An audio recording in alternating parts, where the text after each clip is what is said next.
Hey, And we are live. I'm super happy to have my friend Martins Vilums from Abillio today together with me on this live conversation. Um, we thanks will for be having short. me. Yeah, we will be short. I will jump on a short introduction from my side, and then I will give you the mic so you can share your side. I know Martins from a long time ago. We are sharing common interests. Personally, we are both addicted to being active in nature, doing sports on snow and water. This is one part how I know Martins. He's also married to a friend of mine from my childhood, so I really enjoy knowing him. And World and is some small. yes, and sometimes I meet Martin as well on LinkedIn, and I see what his team been doing, and this made me curious to invite Martin and share his own experience in the startup world because he has been participating in different projects, building up his knowledge and experience, and helping different ideas to launch. And now he has his own startup, and this is also the reason why I'm curious for his experience to share how he scales awareness of the solution and to be helpful for his target audience, and also how he leveraged the how to say his presence on LinkedIn as well. So this is a long story short, but yeah, Martin, I'm very happy to have you today, and Likewise. word to you. Yeah, hi everybody. I'm Martins. I'm a co-founder of Abillio. If you don't know what it is, I can tell you in short. It's a freelancer um, payments invoicing platform. We serve freelancers globally and also businesses globally who want to hire and pay to their individual contractors. Basically, it's all about HR, fintech, and compliance. I don't know if we fit any of these categories individually, but it's a mix of all of them. And yeah, I've been running this startup since 2021. We built it during the COVID crisis, and I think everything that is built in crisis has to withstand a lot of pressure. So I'm happy we're still here. And before that, I worked for different startups, companies of my own and companies of other people's, like drone company in Latvia. Everybody knows maybe AirDog, Sinos, electromagnetic simulation software, Catchbox, throwable microphone. And before that, even long time before that, I did also a lot of fair share of freelancing. So I understood like what kind of problems freelancers encounter in their day-to-day lives, and biggest one of them is admin tasks. Because if you want to focus solely on your things you do the best as a freelancer, then these additional management tasks, they just eat up your time, and that's why one in five freelancers fail actually, because they fail with the administrative tasks, taxes, and compliance. So that's in short about me. But that's great to learn these statistics, and I'm also freelancer myself. I've been freelancing for 4 years, and when you mentioned that, like every fifth freelancer gives up his dream, his idea, his mission just because of the administration task, then it's really challenging. It should be challenging. That's why you are here. And was it what was the challenge for you and your partners to start Abillio? How did you recognize that you can be applicable and you are also, you know, needed for the freelancers? What was your challenge to start to build up your community and really share this trust for the freelance world to see you as a credible partner? Yeah, great question. Yeah. So initially, the problem I encountered in let's say it was the video production world here in Latvia. I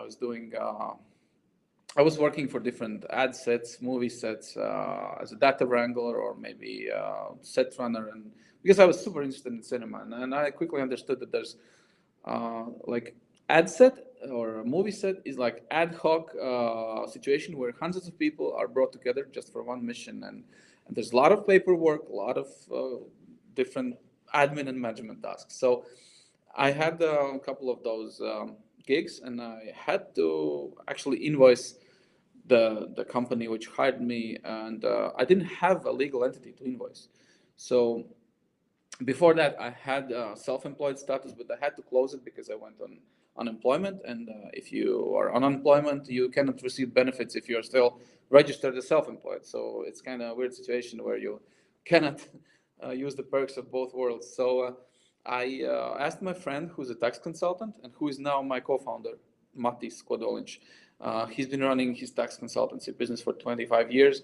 So my obvious choice was go to him, and by the way, I know him through kite surfing. We went kite surfing together in Kenya, and that's how I know him in the first place. So yeah, and I asked him like, Matis, can we do something about this? Because I need to invoice this company, but I don't have my own company, and I don't want to open a legal entity because I have a day job, and I don't know. I just don't want deal with accounting and all that stuff because I'm like a right sided Mhm. brain person. I'm more creative and less a numbers guy. So Yeah. and he's a numbers guy, obviously. So he said, okay, let's look at the alternatives. We looked. There's similar companies in Estonia. Like I don't want to mention names, but we realized that this is not a solution for Latvian freelancers because using services of these companies in Latvia is actually prohibited by law. So we had to come up with something, and I think it took like 3 months for Matis to figure out how we could actually build this. Then we had to find a CTO, a guy who's a developer who is fluent in bits, ones and zeros, and can build this up. So by coincidence, another kite surfer, Artur Cirsis, joined us, and he also has been freelancing a lot before that, and as a coder, as a developer, full stack developer, and art director. So he he joined our company, and during the COVID winter, yeah, during the first 3 months, we started building our platform. We did a lot of iterations of ideas and building wireframes, etc. But meanwhile, as your question actually was, how did we find the first community? Meanwhile, I was reaching out to all the community that I knew through my freelancing years, like film production community, graphic designers, WordPress developers, and I actually went on Facebook and joined all those groups.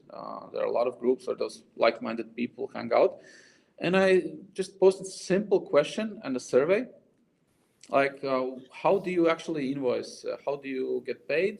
How do you manage your admin tasks? And if there were a solution that would make it super easy for you, would you be up for using it? And if yes, how much you would be like okay with to pay for that? And basically, I got like 300 responses, and that gave me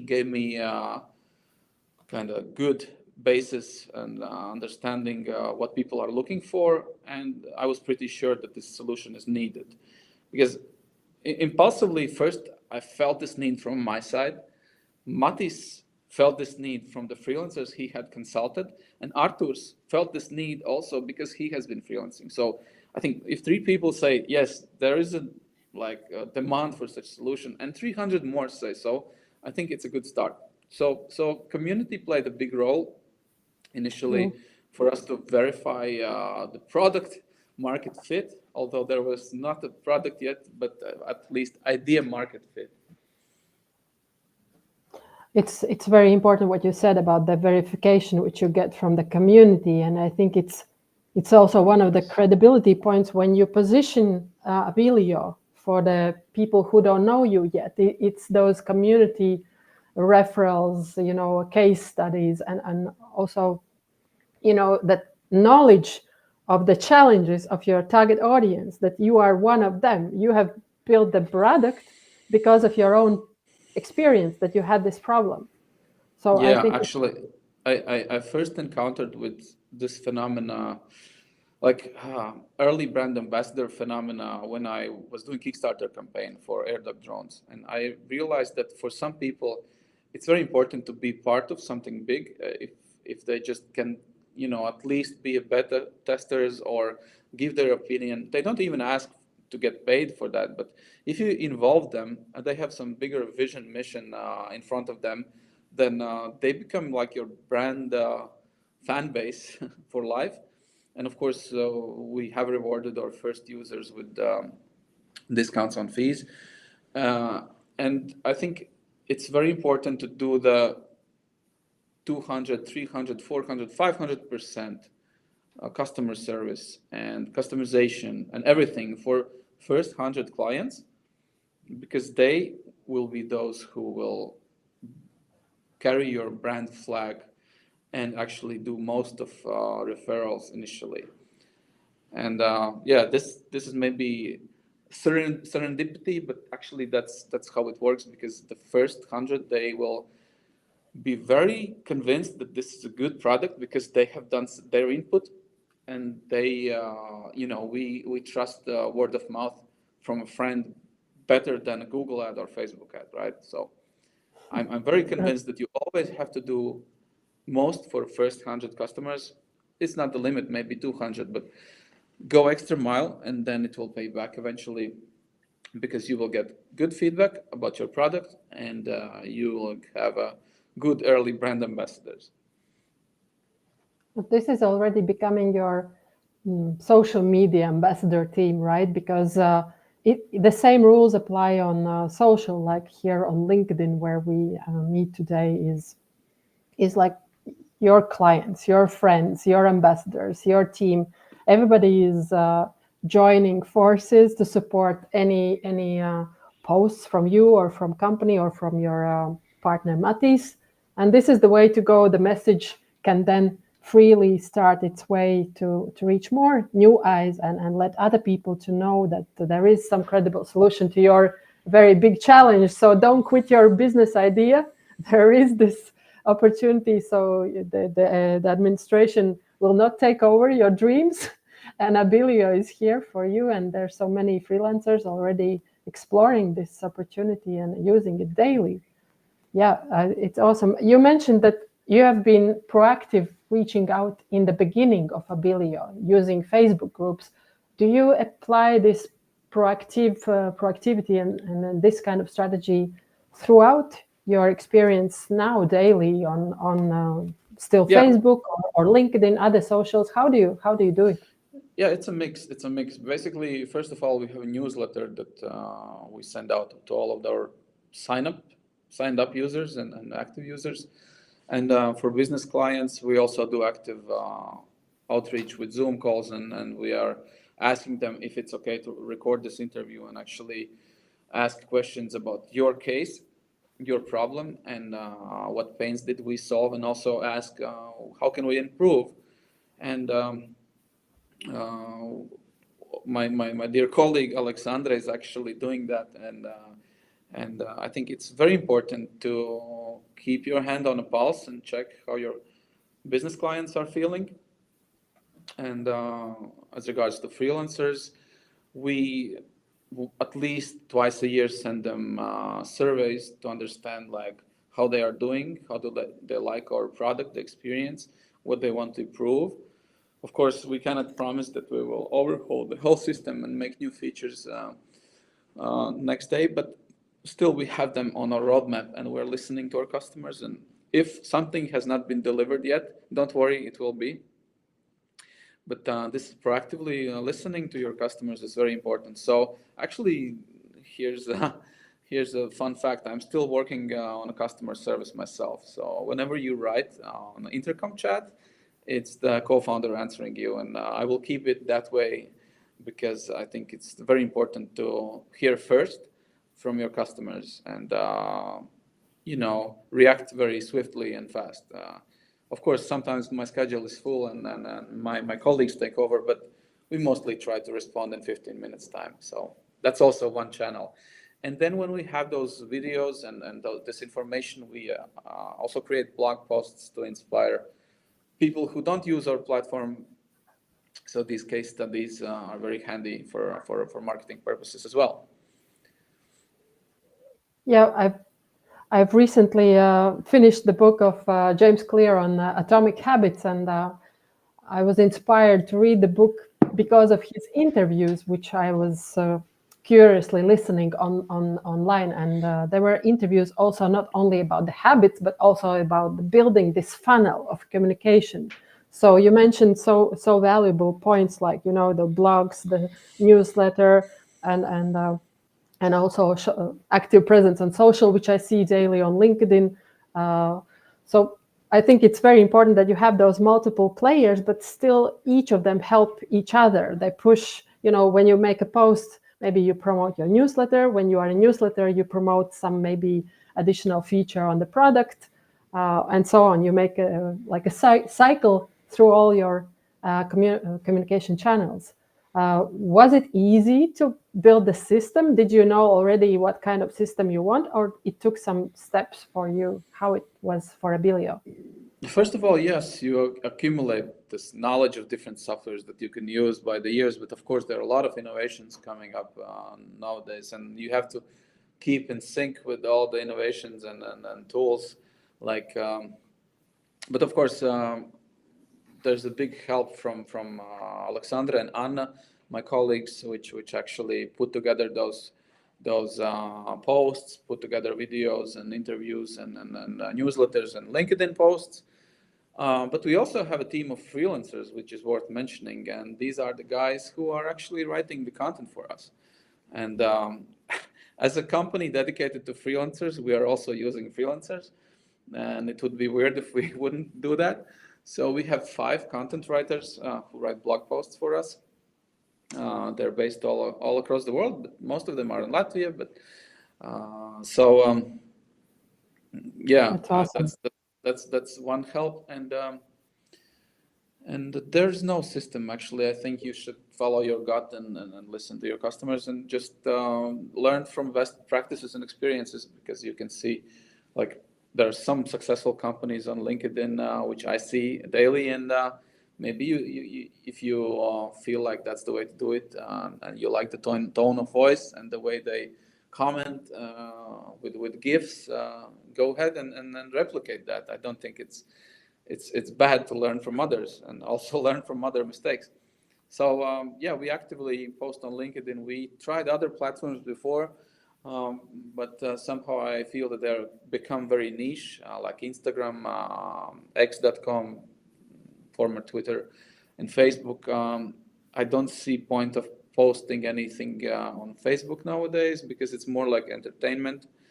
Yeah. And brand messages, just if you don't put money under the post promotion, then they get lost. Nobody wants to see your brand on Instagram, I guess. It's more like lifestyle.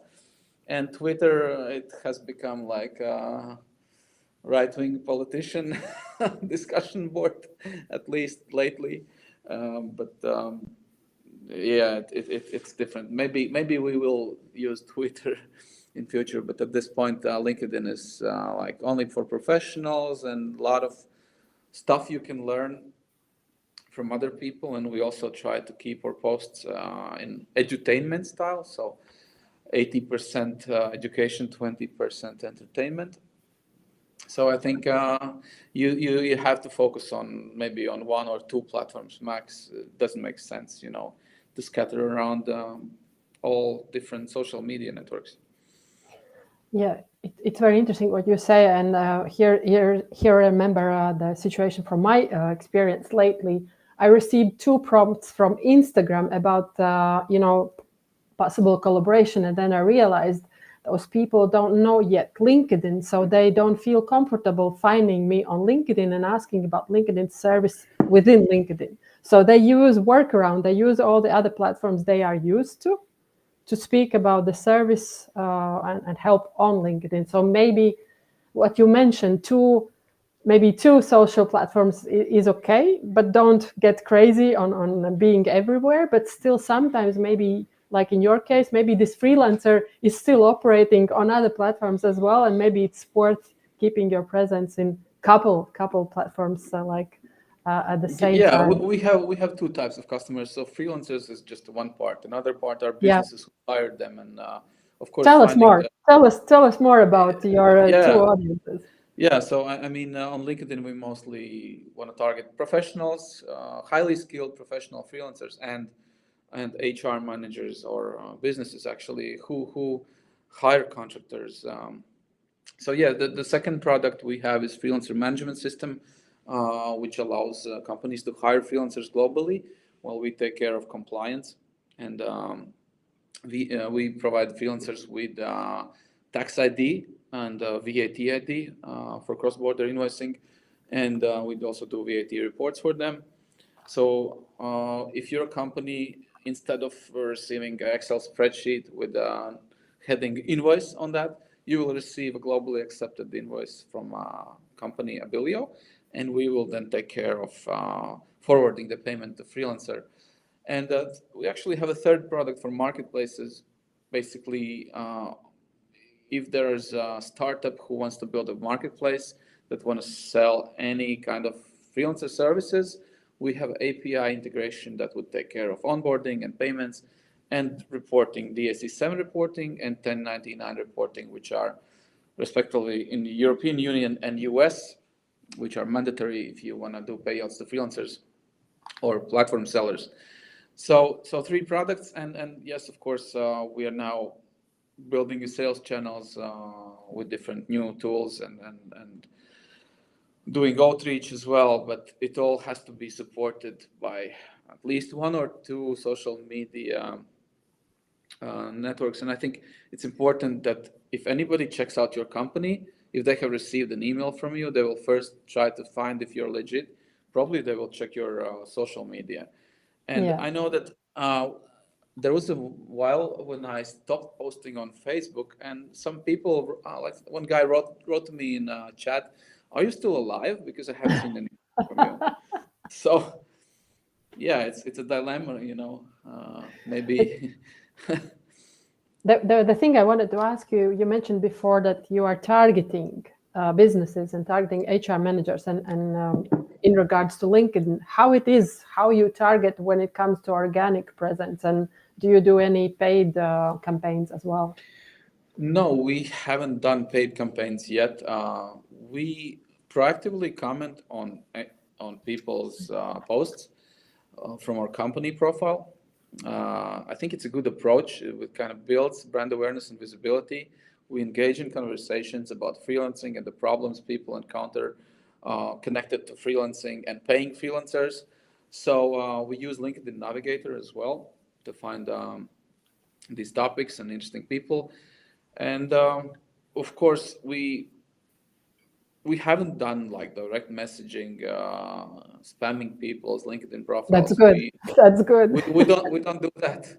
We we think that it has nowadays it has turned into the spam festival. I actually don't open my inbox on LinkedIn anymore because it's full of unsanctioned messages, if you can say so. But I think you should engage people with interesting content, and of course I connect with them, but I don't send them spam. So if they are interested in my personal content on our company content, because I do invite those my connections to like our company page, and you can do 250 invites per month, and everybody should do that.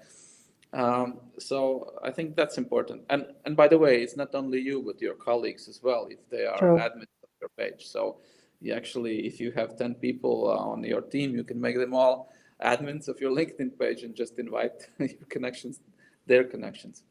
Yeah, So it's more like, limitless. I think it's more like a passive approach, but still, uh, I think I don't believe in selling by screaming and showing big signs. I believe that you should make your work tell about you more than yourself. So customer case study videos, I think it's one of the best ways to advertise Mm. yourself. Case studies, testimonials, collabs, all kind of that stuff. And of course, we attend trade shows and conferences, and that's where you actually meet the people, not by shouting aimlessly on social media, but in real life. Yeah, and speaking of conferences, I believe it's not Abillio which goes and shakes hand. It's Finch or Mattis who go there and shake hands with other professionals, right? And Yeah. how do you see the role of thought leadership representing the brand and rising the brand awareness and credibility? You mentioned that Abillio is highly engaged in commenting other people's posts from Abillio page, but how about your role and Matti's role? How do you feel? What is your share to help Abillio? How do you do? What is your action Well, plan? Yeah, first action of point. all, like I think those people who run a company in a specific niche must know everything about their competition. They must know market research. They must know all the figures and facts and statistics. So that's one thing that we are always happy to share. And so you have to have these facts to have a global vision and to understand the trends where this will move in a near future, because we have to stay ahead one step and build services solutions to accommodate requirements of the future of work, globalization and digitalization. So I think our personal branding also is something that we call is personal branding on LinkedIn, is by thought leadership, and of course it's hard to find time for that. And actually I've been lazy with that, and I should sit down and maybe put some thoughts on paper and engage people in conversations, because only then you can reveal the hidden treasures behind the facts. Uh, the role is important. I'm not saying I do it 100%, but I'm always happy to talk. If anybody's interested to talk about future of work, then yeah, I'm always there. That's awesome. I wanted to share some situation happened this Saturday morning. It was 7:30 a.m. I was on my morning run in a park, but I was also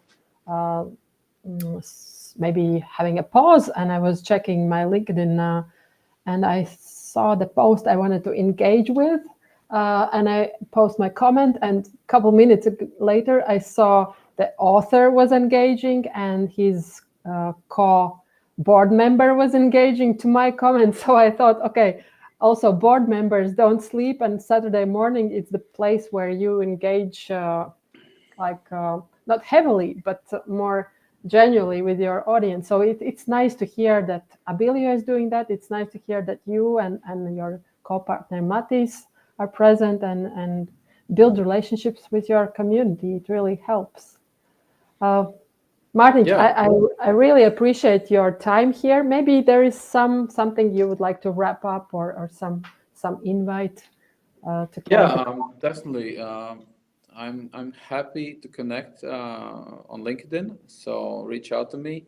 Um, I'll be happy to tell about our solutions, how we can help you, and I'll be happy to listen to your company's needs and maybe build those solutions for you, as we are a very agile startup still.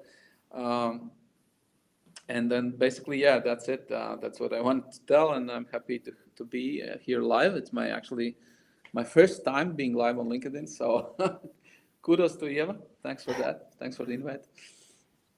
Awesome, Martin. I appreciate your presence. I know that it will be very useful for many our like-minded community friends on LinkedIn to learn how to do it better or how to do it different, and learn from Abillio as well.